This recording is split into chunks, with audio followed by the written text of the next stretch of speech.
அன்பான இயேசு கிறிஸ்துவின் நாமத்தினாலே உங்கள் ஒவ்வொருவருக்கும் என்னுடைய அன்பின் வாழ்த்துக்களை தெரிவித்துக் கொள்கிறேன். ஆண்டவருடைய பெரிதான இரக்கத்தினால ஜனவரி மாதத்தை கடந்து வந்திருக்கிறோம்.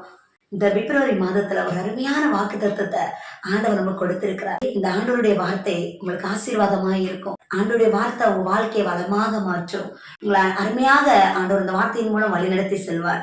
இந்த பிப்ரவரி மாதத்துல ஆண்டவர் நமக்கு வாக்கு தத்தமாக கொடுத்த வார்த்தை ஏசாயா 58வது அதிகாரம் 11வது வசனத்தின் கடைசி பகுதி. நீ நீர்ப்பாய்ச்சலான தோட்டத்தை போலவும் வற்றாத நீரூற்றை போலவும் இருப்பாய். ஹல்லேலூயா. ஆண்டவர் உங்களையும் என்னையும் பார்த்து சொல்லுகிறார், நான் உங்களை நீர்ப்பாய்ச்சலான தோட்டத்தை போலவும் வற்றாத நீரூற்றை போலவும் மாற்ற போறேன்னு சொல்றாரு. வற்றாத நீரூற்றுனா அது ஒரு ஆசீர்வாதமான நீரூற்று. கோடை காலம் வரும்போது ஆறு குளம் ஏரிகள் எல்லாம் வெப்பத்தினால தண்ணீர் எல்லாம் வற்றி போயிடும். ஆனா வற்றாத நீரூற்று எப்படி தெரியுமா? இரவும் பகலும் எந்த நேரத்திலும் அங்க தண்ணீர் சுரந்து கொண்டேதான் இருக்கும். அங்க தண்ணி வற்றி போகவே வற்றி போகாது. இந்த தண்ணி ரொம்ப சுத்தமா, ரொம்ப ருசியுள்ளதா, அருமையாக இருக்கும். இதுதான் வற்றாத நீரூற்று. வறட்சியான காலங்கள் என்னுடைய வாழ்க்கையில இருக்குன்னு சொல்லி நீங்க குறைவுகளோடு நீங்க வாழ்ந்து கொண்டு இருப்பீங்கன்னா, ஆண்டவர் உங்களுக்கு எனக்கு இந்த வார்த்தையை கொடுக்கிறார். அந்த வறட்சியின் நாட்களை கர்த்தர் முடிவுக்கு கொண்டு வர போகிறார்.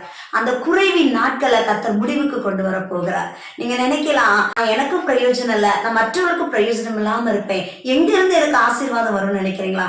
கர்த்தருடைய வார்த்தை உண்மையானது. கர்த்தருடைய வார்த்தை ஜீவன் உள்ளது.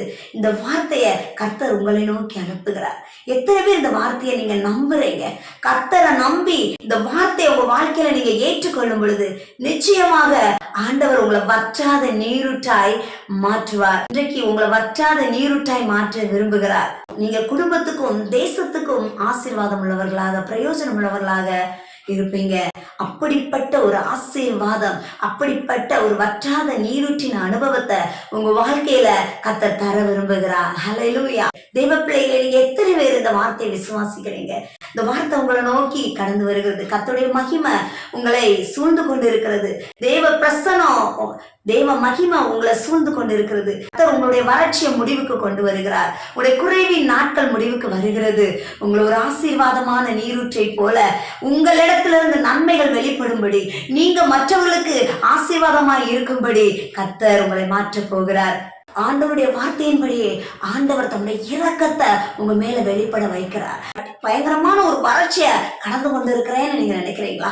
இதுவரை உங்கள் வாழ்க்கையில நிகழ்ந்தராத அருமையான ஒரு வளமான வாழ்க்கையை கர்த்தர் உங்களுக்கு தர விரும்புகிறார். உங்களுடைய தேவைகள் எல்லாம் சந்தித்து உங்கள் ஆசீர்வதித்து உங்களையும் உங்கள் பிள்ளைகளையும் உங்கள் குடும்பங்களையும் கர்த்தர் ஆரோக்கியமாய் வாழும்படியாய் நன்மைகளினால் நிரப்ப போகிறார்.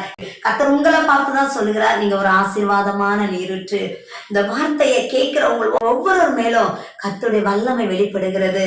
நிச்சயமாய் இந்த வாக்கு தத்தம் உங்க வாழ்க்கையில இந்த மாதத்திலிருந்தே நிறைவேறும்படியாய் கர்த்தர் கிரியை செய்கிறார். இந்த வார்த்தையின்படியே கர்த்தர் உங்களை ஆசீர்வதிப்பார். God bless you.